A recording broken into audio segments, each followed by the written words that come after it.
السلام علیکم ورحمۃ اللہ وبرکاتہ۔ میرا نام ہے بلال خان اور آپ دیکھ رہے ہیں MBK۔ دوستو، ہم سب سوشل میڈیا کا استعمال کرتے ہیں۔ ہم سب کے رابطے کا ذریعہ اس وقت سوشل میڈیا ہے۔ بہت سے ہمارے فوائد بھی ہیں اور بہت سے نقصانات بھی ہیں۔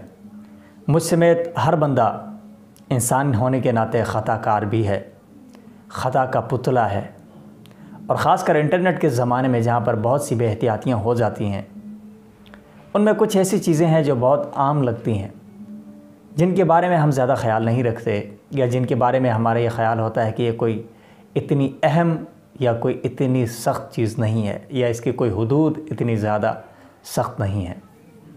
سوشل میڈیا پر فیس بک، ٹویٹر، انسٹاگرام، یوٹیوب، یہ ساری چیزیں ہم استعمال کرتے ہیں۔ میں آپ سے صرف ایک گزارش کرنا چاہتا ہوں، خاص کر جو اللہ رب العزت جناب خاتم النبیین حضرت محمد رسول اللہ صلی اللہ علیہ وسلم کی ذات اقدس پر، ان کی رسالت پر، قرآن مجید پر ایمان رکھتے ہیں، یعنی مسلمان ہیں، ان سے خاص کر میری گزارش ہوگی۔ اس کے بعد جو غیر مسلم ہیں ان کے لیے بھی ایک انسان ہونے کے ناطے یہ میرا میسیج ہے۔ بحیثیت مسلمان ہماری ذمہ داری یہ ہے کہ ہم کوئی بھی کام ایسا کریں جو کہ جس کے جاری رہنے کا امکان ہو، وہ کام ایسا ہو کہ ہماری عدم موجودگی میں وہ ہماری نیک نامی کا اور ہمارے لیے کار ثواب کا باعث ہو۔ ایصال ثواب اسی لیے کیا جاتا ہے۔ میں نے محسوس کیا ہے کہ فیس بک پر خاص کر ہمارے کچھ دوست بہت ہنسی مذاق کے موڈ میں کچھ فحش ویڈیوز، فحش تصاویر کا اور فحش تحاریر کا تبادلہ کرتے ہیں، اس کے اوپر تبصرے کرتے ہیں، ایک دوسروں کو بھیجتے ہیں، اور اس دوران کئی ایسے لوگ جو مذہبی اعتبار سے کافی سنجیدہ سمجھے جاتے ہیں، وہ بھی بالکل بے احتیاطی سے کام لیتے ہیں۔ اسپیسیفک کوئی ایک بندہ نہیں ہے، ہم سب میں اس طرح کی کوتاہیاں موجود ہیں، بے احتیاطی ہو جاتی ہے۔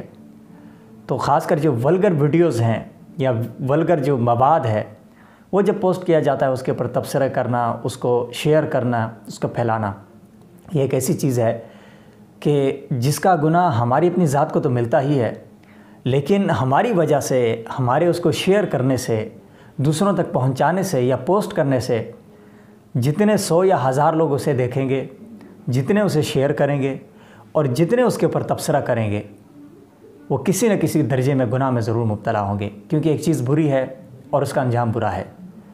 تو یہاں پر ہماری جو ذات کا گناہ تھا وہ بڑھ کر کئی 100 گنا یا کئی 1000 گنا زیادہ ہو گیا۔ جس شخص نے اس کو پھیلایا، اس کے اوپر تبصرہ کیا یا اس کے اوپر عمل کیا یا اسے کسی اور گناہ کا ارتکاب کیا، جتنا اس کو گناہ ملے گا اتنا ہی ہمارے کھاتے میں ڈال دیا جائے گا۔ تو یہ ایک ایسا گناہ ہے جس سے ہمیں کوئی دنیاوی فائدہ بھی نہیں ہے، یعنی جس کو ہم کہہ سکتے ہیں گناہ بے لذت۔ اس سے ہمیں ذاتی طور پر نہ مالی فائدہ ہے، نہ جسمانی فائدہ ہے، لیکن ہمارے لیے وہ گناہ جاریہ بنتا جاتا ہے۔ میں نے دیکھا ہے کہ فیس بک اور ٹویٹر وغیرہ پر اس طرح کی چیزیں بہت عام ہیں، ہنسی مذاق میں ہم بہت سی چیزیں آگے پھیلا دیتے ہیں۔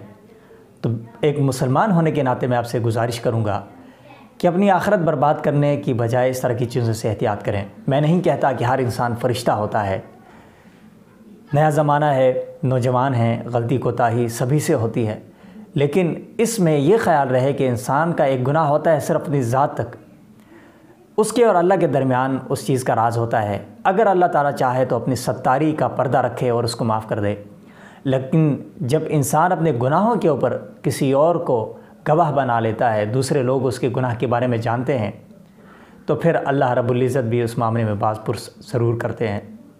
تو یہی ایک پیغام تھا کہ اس حوالے سے انتہائی احتیاط کی ضرورت ہے۔